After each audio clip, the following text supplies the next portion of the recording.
Hello, my name is Jason Peck, and this is a Comedy Q&A interview with performer Russ Erwood, also known as Erwyd Le Fol or Erwyd the Conwy Jester.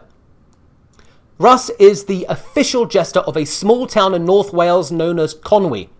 So if you like this interview and you like what Russ is about and you're in the North Wales area, please check out his website and maybe book a show. In the meantime, enjoy this interview. Oh, I can see you now. Ah, hello. How are you? I'm well. How are you? See me. Hello. I can. Nice to see you. Yes, you too. You too. Good. Good. I'm glad we got this. Going. Yeah, finally.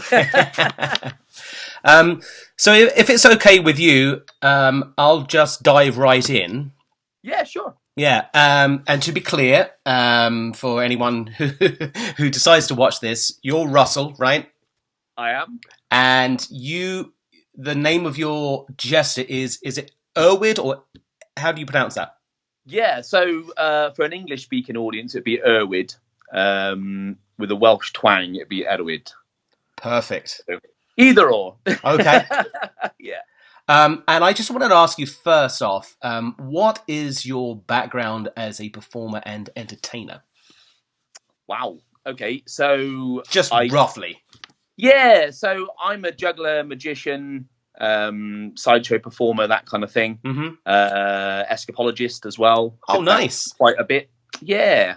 Started off in circus school as a kid, and then just kind of, went from there, really, and didn't like the idea of a proper job. Yeah, I hear that. Yeah. And so, circus, you got a background in circus, and you've done some escapology. So how did you go from that and discover doing is it jestering, I guess?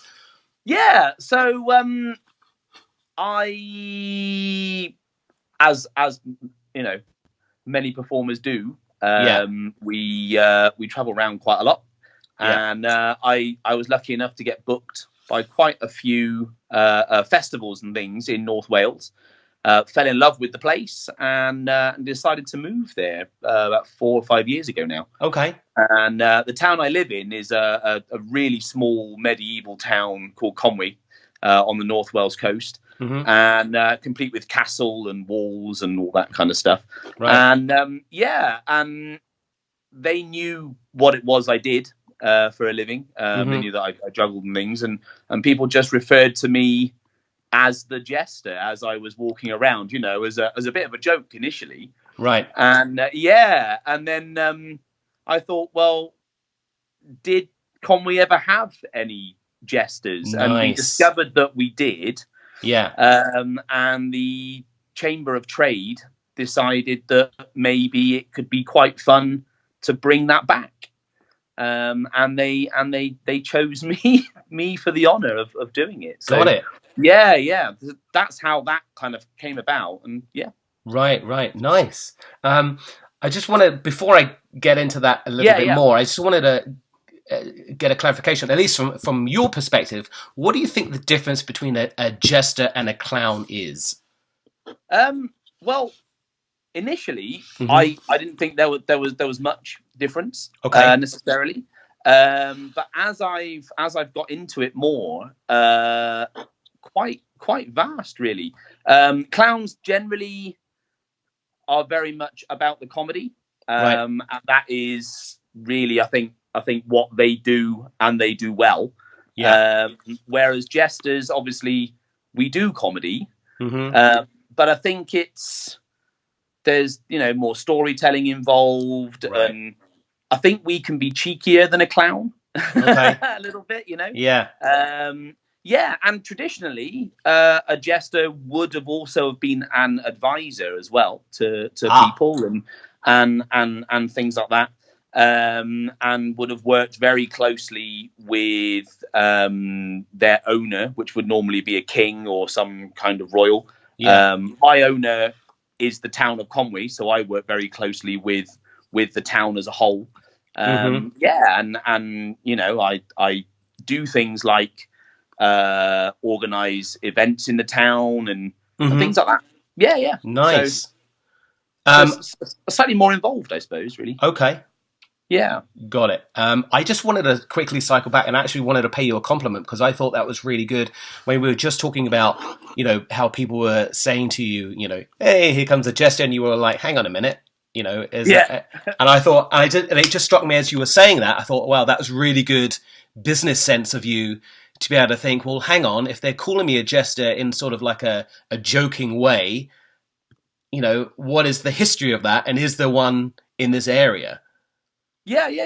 Oh, thank you. Yeah. There's no problem. I just suddenly, you were saying that, I thought, wow, I'm not even sure if I would have thought that. I would have had that if I was in your shoes, Yeah, no, it's one of those things that just seemed really obvious. And I suppose the best ideas generally are, aren't they? Yeah. You sort of, you sort of like, oh, that seems obvious. And then discovered that nobody had really ran with that idea, certainly not, in modern times. Yes. And I was lucky enough that the town decided that they wanted to get behind it and, do all really that good. kind of thing as well, Yeah. Yeah, great. And so we were just talking at the top, your jester's name is Erwyd or Erwyd.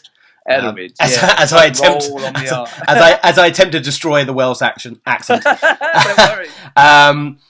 Now, I was Googling, doing a bit of background research, and I found that King Edward I had a personal jester called Tom Le Fol, and your jester has the same last name. So, was that was a deliberate creation? Oh yeah, very much so. Yeah. So Tom. Yeah, go ahead.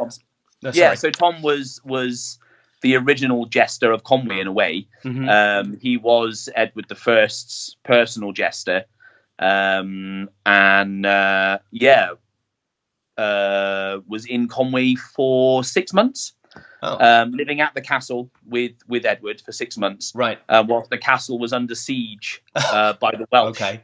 Because the Welsh didn't really want Edward there at all, being the English invader that he was. Right. So So the castle's under siege. The king can't leave. Nobody can get in. So the jester's role then would have essentially been to have kept morale up and all that kind of stuff. Yeah. And I guess his role would also have been some sort of distraction, maybe. Do you think, from everything that's going on? Yeah, potentially. Yeah, potentially. I mean, he would have.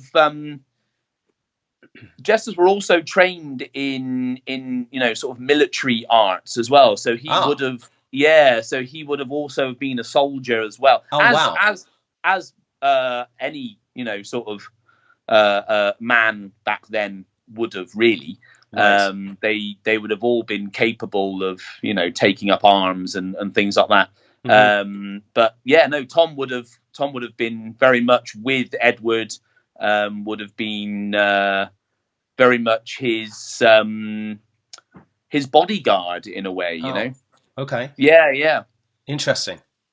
Very much so. I mean, just as a side note, I'm just thinking that could potentially put the role of the fool in King Lear in a different perspective. I mean, not that I don't really know the play that well, but I've never seen I'm not I haven't ever connected the role of every man at the time being trained as a potential soldier, and then the fool potentially being a bodyguard to the king. That's really interesting. Yeah. No, really this was all new to me as well. I knew nothing about jesters and jestering, and until until I sort of became one, really. Right.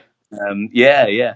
And so this was just because what I'm trying to do with the podcast is obviously talk about the either the time period or in your case your experiences as a performer, but also just to sort of flesh it out a little bit, so anyone who's watching this or listening can get a sort of sense of where we are in time. So we were talking about Tom, your historical time twin, if you like. Yeah. And Edward I. Now I was looking up, and that's the Middle Ages, King Edward was 1272 to 1307. Do you Yeah. know much about what was going on in England and Wales in the Middle Ages at that time? Well, more so during the 1280s. That's when Conwy was built. Was during the 1280s, and Tom and Edward would have been at Conwy Castle during the mid 1290s. They were there during the winter of 1294 and 1295. Right. The sort of 6 months through the winter then. So that's roughly what's going on. Conwy itself was very much an English town. Okay. Within Wales. Very much an English town. The Welsh weren't allowed in to the walled town. Okay. Only on specific days and times and things like that. Because as far as Edward was concerned, the English were, superior in a way. Right. And the Welsh were just these, almost country bumpkin like, peoples that lived in the hills and things like that. And and as he did, he literally invaded Wales. Right. With a series of castles right the way along the coast. Oh wow! Sort of starting Flintshire right the way through, and ending in Beaumaris on Anglesey. Wow! So so he was invading and then essentially building castles, and right, an invasion of castles. Yeah, very much so. Yeah. I mean, Conwy itself was originally home to monks. Oh, okay. And there was a castle in Ganwy, which is the town literally opposite Conwy, across the river. Mm-hmm. And he evicted the monks, and then dismantled the castle in Ganwy and had the stone brought over the river to Conwy. And then built the castle and walls there. Yeah, about 1,000 men built Conwy in about 4 years. Wow. Yeah. Wow. Okay. Yeah. Okay. So, and do you know if my knowledge of some of this time period is a little bit scant? So I know that there's just in terms of just very broad generalization in history now. I know the Celts were in Scotland, Wales, and Ireland. Were they still the Welsh, Wales at this time? Were they still Celts, or had they, evolved, migrated, become, Welsh at this point? Still very much Celts in the same way as the Scottish and the Irish. Right. Very much still that. And still are really. Right. Yeah. But I was only just thinking because, generally we don't refer to them as Celts now. We refer to them as, Scots and Welsh and yeah. Obviously, for the polite English, the impolite English refer to them as whatever the hell they want. Yeah. I just wanted to move on now and just talk about where you perform as Erwyd. Yep. Where do you generally perform? So within Conwy itself, I do get to play inside the castle. Oh, nice. I get to do my show actually inside Conwy Castle. I do that during the summer. Yeah. Mostly during the summer, the sort of school summer holidays. Okay. So I'm there. I have a residency at a theme park. Oh wow! Okay. In North Wales, which is very nice. Yeah. I get to do that at various points throughout the year, and then medieval banquets are huge. Really? At the moment, yeah, really, really popular. Sort of weddings and corporate events and things like that. And not just in Wales. I get to travel all over the UK. Do a lot of work at a place called Hatfield House, which is a Tudor place. Was home to Elizabeth I before she became Queen of England, and the UK. Yeah. So I get to play there as well, which is great because I get to actually work the banqueting hall that that Will Summers, who was Henry VIII's jester, he would have played Hatfield House at one point. So very much following the footsteps of the original and the most famous, jester, which is amazing. Yeah, absolutely. I mean, it must, for you as a performer, you must feel something like, because you're in this place which is, for us, is like a just historical relic, but also you're thinking, wow, these guys were actually here. They're like leaping out of the history books, right? And you're walking amongst the almost like their footsteps, Wow. So. It's an amazing privilege, really. It's, I bet. Phenomenal, absolutely phenomenal. And doing similar things to what they were doing as well. I mean, we know that Tom Le Fol, Edward's jester, we know that he worked weddings. We know that he did that. He was on the payroll of having worked people's weddings and things and that kind of thing. And that is what I do. It's funny. It's amazing. Yeah, because talking about it, I, for whatever reason, I don't. You sort of. When I read things, sometimes there's a disconnect. I read that as that's what they did then, but they wouldn't have done what we're doing. We're doing weddings or corporate gigs or whatever it is, but they were doing that as well. Exactly the same. Yeah, it was a revelation to me as well. But no, it's phenomenal, really. That's great. That's that's really just. I'm just in the middle of my paradigm shift. Sorry. It's great. And just briefly, you mentioned medieval banquets. I emigrated to the US roughly. I say roughly. I know when. 2009, and I don't really recall medieval banquets being a thing there, or did I just completely miss that? Has it been a thing for quite a while now? I think it's kind of bubbled under the surface for a little while. Right.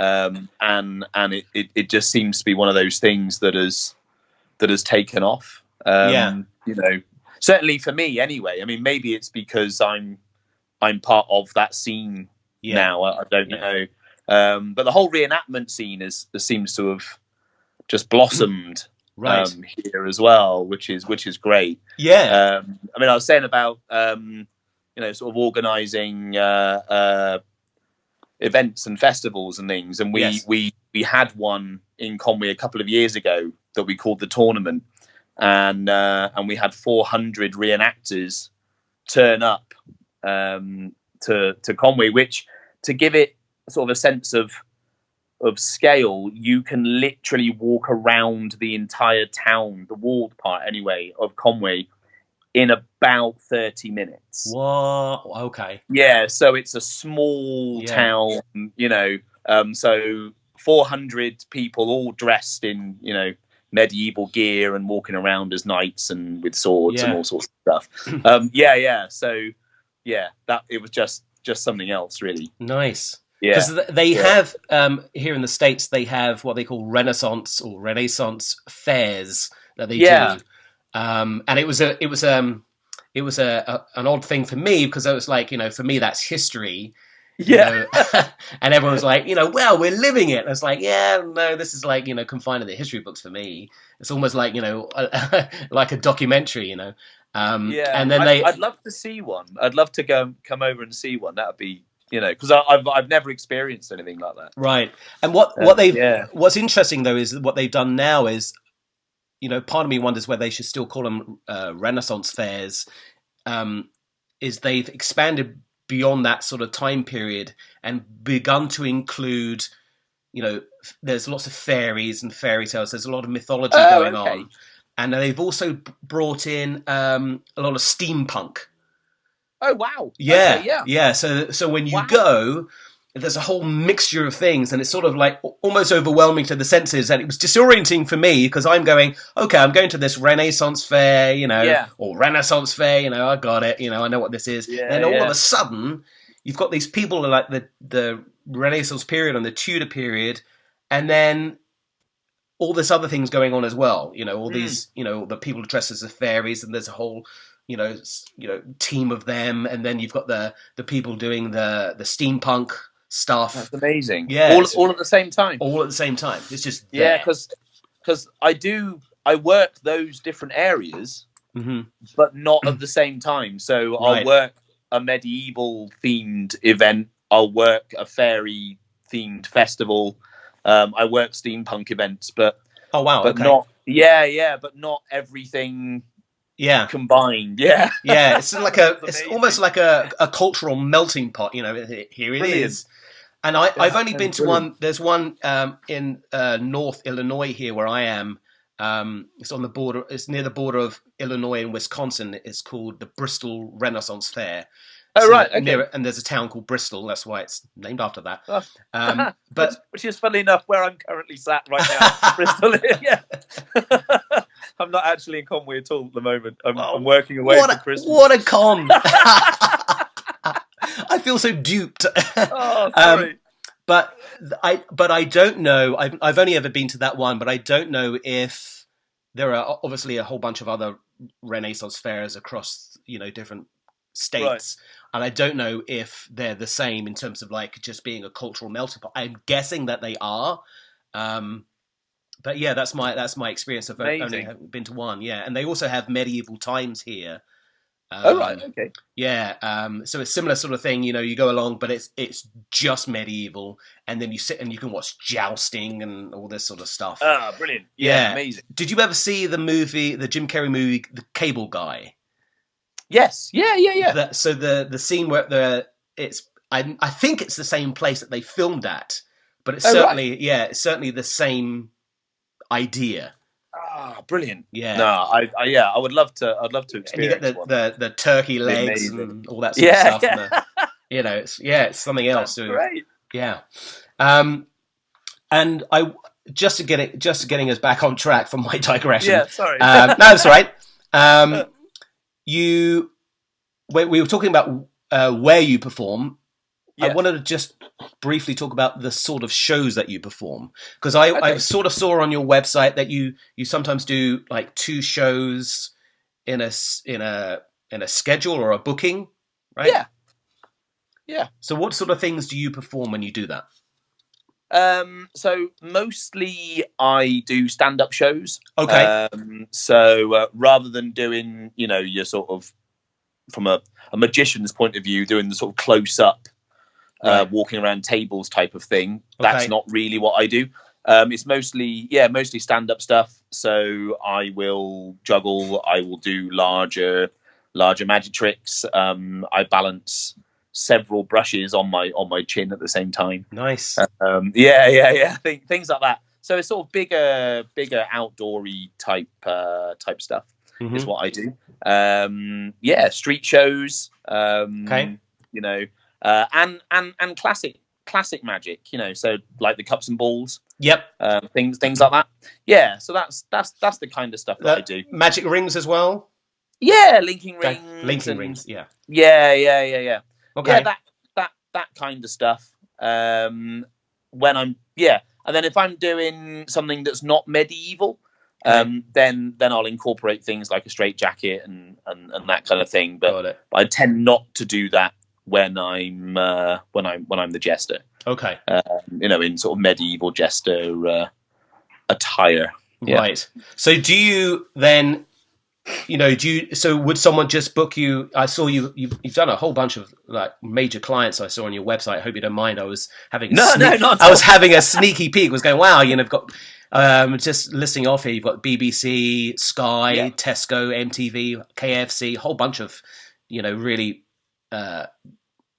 great clients. So do you? I mean, obviously, you know, they decide what they want, but typically, would they book you for a day, or would they just book you for like an hour? How does that?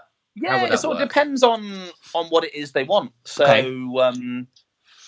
if I'm working a corporate, you know, sort of meal, then they will book me for however long that meal is, and then I'll do a set. Well, It kind of depends. It's sort of complicated, but they might want me to come out and do, smaller sets throughout the evening. So I might do, sort of 5 minutes here, 5 minutes there, and break up the evening that way. I might be part of a larger cabaret show. Okay. I might do my own, sort of 1 hour show right the way through. Right.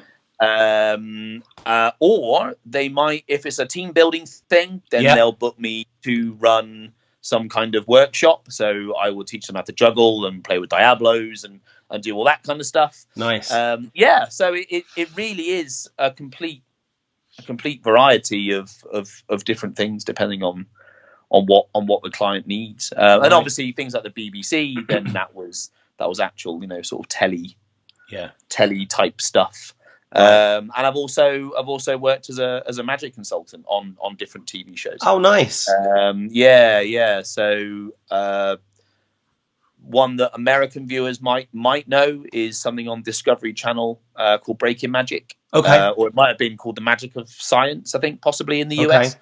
That was with a chap called Wayne Houchin and Billy Kidd and Nate Staniforth. They were the magicians on it, and then I was brought in to create stuff for the show, which was really fun. Yeah, nice. Yeah, really fun. Yeah. So it's varied. It's nice, but it's why I like what I do. It's such a wide variety of things. Yeah, it's great. And do you, in your role as Erwyd, do you have to make a set number of appearances at certain functions throughout the year? Yeah, so the town of Conwy itself has 2 royal charter fairs, and they date back to Edward and his royal charter, and that's the Seed Fair, which is literally seeds, for growing plants and things, and that's in March, and then we have the Honey Fair in September.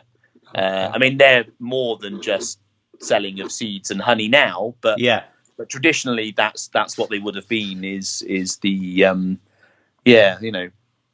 seeds to start growing your crops, and then the honey fair would be where you would sell them, after harvest and stuff. So I appear at those 2 things, and then there are other events that happen at various points throughout the year. Not every year, but like this year, Conwy was home to the international shore angling competition. So we had 20 different countries were represented, 300 something competitors, and we and I was part of the opening ceremony and things like that. Nice. So they kind of dust me off for those sorts of things. Which is nice. Cool. I just wanted to ask also, just briefly cycling back, we were talking about the sort of types of shows that you do. My comparison here, I mean, I guess a lot of performers and stand-ups have this. I know that Commedia dell'Arte. Do you know much about the Commedia dell'Arte? A little bit, not. It's not an area I've studied. Right. I only have a small amount of knowledge about it. My understanding is that they would have, whoever the actors were playing the certain types of the Arlecchino character or the Zanis, they would have a stock material that they often performed memorized, and then they would have an outline of the show, and they would basically go on and go, okay, well, I'm going to go on and do X, Y, and Z, and then but they had enough material stored in their head that if something happened, if someone dropped a line, they could go in a different direction. Yep. Is that what you have? You have like a stock amount of material in your head, so you can, if something happens, or if you go, oh, okay, this will probably work better because depending on how the audience is responding, you can sort of switch gears. That's exactly how my show works. Yeah. Right. I literally walk out with a case full of stuff. Yeah. And then whatever comes out of the case and is performed is very much dependent on how the audience is reacting and responding to me, and if they're particularly responsive, then obviously I'll do more audience stuff, and if they're more just wanting to sit and watch something, then I'll do more things like the rings that Right. that don't need that sort of audience participation type of stuff, really. Mm-hmm. But no, that's that's exactly how it works. Just sort of Right. go out. And also stop sort of like jokes and things as well. That I won't always say, but you do enough shows and you get similar situations appear all the time, and then you would use that line when it's needed. Very much how a street show works, really. Right. Most street performers, I think, work in a very similar way. Okay. And I did a lot of street performing in my sort of early days as a performer. So that's kind of how I learned all of that. Right. It's good. Did you, just briefly on that, did you, as a street performer, did you ever all I know is Covent Garden. Did you ever perform in Covent Garden, or? Only the once, so that I can say that I've done it. But it was never my it's on the CV. Regular pitch. No. Right. I think that's a phone going off. Do you need to get that? Yeah, no. It'll cut out in a minute. It's gone. Good. No. So I did Covent Garden once, but my regular pitch when I was living in London, was actually near the London Eye on the South Bank. Right. That's where I used to go mostly. Not so much these days, but right. And when we were trying to schedule this interview, you were talking about how busy you were. I mean, you mentioned you were doing Halloween, right? Am I correct in that? Yeah. So you essentially do, correct me if I'm wrong, basically the major holiday times. Is that right? So you do the Halloween, you do some of the Christmas. That's when I'm busiest. I mean, Halloween over here hasn't been a big deal, really, until the last 4 or 5 years. Yeah. So sort of 10 years ago, right, October was traditionally quite a quiet month. Yeah. For us over here, and then we would get a small hit around November the 5th for bonfire night. All that kind of stuff. And where we'd do a little bit of fire juggling or something, But that would generally be the gig. But no, this year, I had 2 weeks at a theme park. Oh wow! A big 2-week run doing Halloween shows.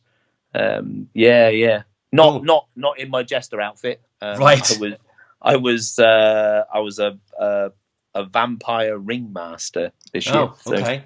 Yeah. But we did a big circusy type show.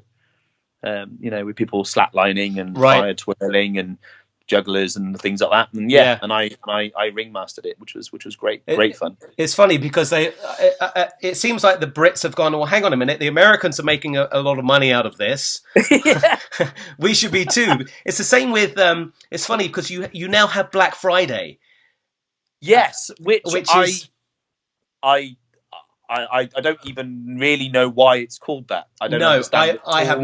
I have no clue. I was talking to my mother about it the other day, and I said, well, it's sort of traditional over here because everyone is, off for Thanksgiving, which is like the third Thursday, I think. I'm probably going to misremember this now. Third Thursday in November. It's just happened.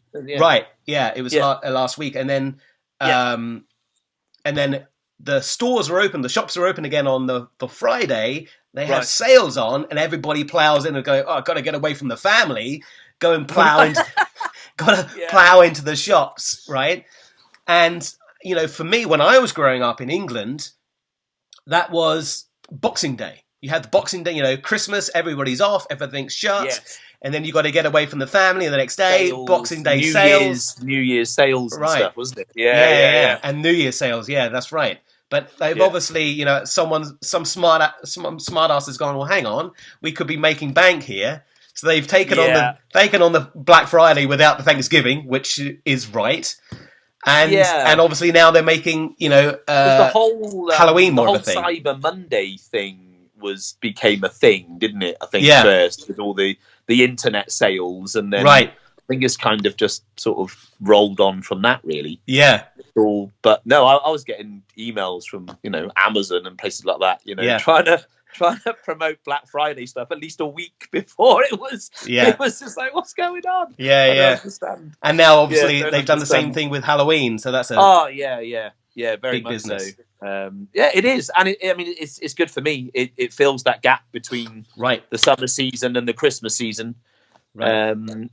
Which is great. I can't complain about that at all. Right. Yeah. Absolutely. No. Because I've got actor friends back home for a time. They would be signing on, claiming benefits, or struggling to get work throughout the year, do pantomime, and then making pretty much enough money to tie them over, for almost like an entire year. Yeah. And then do that. But it's good that things are. I mean, from a cultural perspective, you kind of go, why are we doing the same thing? But from a business perspective, from a performance perspective, it's good that I think that there are more opportunities, to be able to perform. And not just as a performer, but, attractions and things as well. Right. You normally close your doors first week of September, and then you wouldn't open again until Easter. Right. So if you're an attraction, that's a long time to be without people coming through the door. Yes. And so to have that something take over is great for them. Yeah. Which it means it's good for me as well. Right. And other performers as well, because we've got somewhere to do shows, Yeah, absolutely. Yeah, it's good. I've got a couple of questions which I wasn't able to send you in advance. So thinking on your feet a little bit. Go on. If anyone listening to this wants to think about, go, hey, gesturing sounds cool. What advice, knowing what you know now, what advice would you give to someone to try and start out, if they want to become a jester or more broadly, sort of the performing that you do? I would say that you sort of need a skill, and whether that skill is storytelling or juggling or magic or something. If you've got more than one of those things, then even better. And that's where I would say to start off. I started as a street performer. I did circus school. I then was a street performer. And the street is a great place to learn to be a modern jester. You really need to learn to think on your feet and things like that. That's what I would say would be but also stand up comedy as well. Maybe it's not an area that I've gone down. I've not looked into that much myself, but a lot of stand up comedians are modern jesters in a way.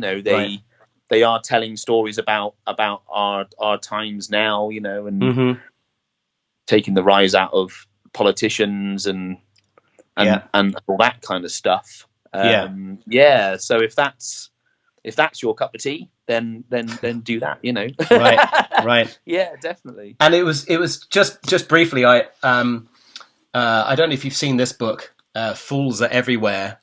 And I haven't dived into it yet, but what's interesting to me is that Beatrice Otto, the author, is talking about how jesters have essentially been around since the dawn of civilization. Yeah. And what's fascinating to me is that, you got this, civilization sort of grows up, but it seems like there's always going to be someone to mock it and go, hang on a minute, what's this guy doing, and sort of take the piss out of it a bit. Yeah. Oh, no, very much so. Right. Yeah. No, very much. That's a great book, by the way. If anybody's wanting to learn more about the history of Jester, Tom's mentioned in there as well, just briefly. He is? Okay. And in fact, my Jester outfit is based loosely on the image on the front cover as well, with the donkey ears and everything. Right. But no, that's what Jesters did. I mean, they were given the freedom to just do and say what others were too afraid to do and say, and there would be no comeback on the Jester, because that was their role. Was to kind of highlight, in some respects, the stupidity of our leaders. Take what they do and make that not make them look foolish, but sort of highlight the foolishness of them. I mean, at the moment, on both sides of the pond, we've got a lot of material. Right. We whether you want it or not. Yeah, it's interesting. And also even more interesting, not that I really want to delve too much into politics, that I find it interesting that the White House Correspondents' Dinner that's going to be coming up, I think soon, early next year at some point, they're not having a comedian this year. Oh, they're not? Right, it's the first time in a long time. Okay. I think they're getting an author or some sort of scholar or something, which I find interesting. Yeah. So they're playing it safe. Yeah. No comedian, just someone playing it safe, playing it straight. Yeah. Yeah, that's why they don't want. Yeah, they don't want certain things being highlighted. I'm sure. Yeah, it's interesting. Because it reminds me that I did briefly see something in the Fools Are Everywhere book. There was a company that had a corporate jester. Right. And then I think a new owner took over and they went, we're not going to have a corporate jester anymore. And you kind of think, wow, okay, it's a similar sort of thing. You don't want someone going, look at this guy, we don't want that anymore. Yeah. No criticism. No. Yeah, that's what it is. That's what it is. Interesting. Yeah, it's good. And I do have a final question. Okay. And I'm sorry if this is throwing you for six. No. Thinking about what you know as your time working as a jester and looking at modern comedy where it is right now, movies, stand-up, whatever else you want to look at, is there anything that you see or have experienced as an audience member where you think, I wish they would just learn X? Is there something from your experience as a jester or your knowledge of jesters where you think, if they had just known that, it might take it into a different, interesting area? Are there any lessons you think that modern comedy could or should learn? Or do you think it's all been learned? I don't think there's anything that modern comedy can learn. I think modern comedy does tap into that, sort of what a jester is. They do certainly UK based comedy. I'm not up on American comedy. I don't quite know how far they go with things, but certainly over here, your modern comedians are brave and they will say what the public, in a lot of instances, are thinking anyway. Right. And they bring it to the fore. What I think would be nice is if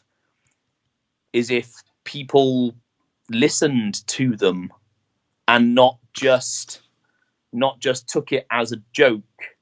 Obviously find it funny, but then take a step back and really listen to the message that comedians are trying to give, and focus on the bits that they're highlighting. I mean, obviously we've got Brexit. You guys over there have got Trump and things like that. And just the fact that they haven't got a comedian at the White House dinner is to me that speaks volumes of what's going on currently over on your side of the pond, really. And it just needs to be just sort of listen to that and focus in on that, and then because obviously a comedian can't change the world on their own, right? But once you get a group of people that go, hang on a minute, maybe maybe this guy's got a point, and then they can, people with the power to make those whatever changes need to be made, then maybe they can do it. But that's kind of how I see it. You just reminded me that there was a time, I don't know if it's still the same case now, but there was a time when a lot of young people over here were learning news and information about what was going on from The Daily Show with Jon Stewart. Oh, right. Okay. Yeah. So they were watching his satirical take on everything, and that's how they were learning the news. They weren't watching the regular news stations, and they were listening to him. Right. Yes. Which I find fascinating. We have similar things. Obviously, we've got things like Mock the Week. Yep. And there's a new show which I forget what it's called, but it's presented by a chap called Nish Kumar. Is that the MASH report? Is the that MASH report? Yeah, that's it. And that's very very much in that vein. They take the news and then they literally take the mick out of it and really kind of but then, as I say, you sort of listen to the underlying seriousness of what they're talking about. Yeah. And then you go, right. And it becomes that revelation of, okay, maybe we should actually be doing something about this. It's kind of, Right. Yeah. That's how Yeah, that's cool. my interpretation of it anyway. Yeah, thank you. And so for anybody, well, with any luck, people are going to be listening to this in your neck of the woods. Well, that'd be nice. Anybody who's interested in hiring you, where can we go to do that?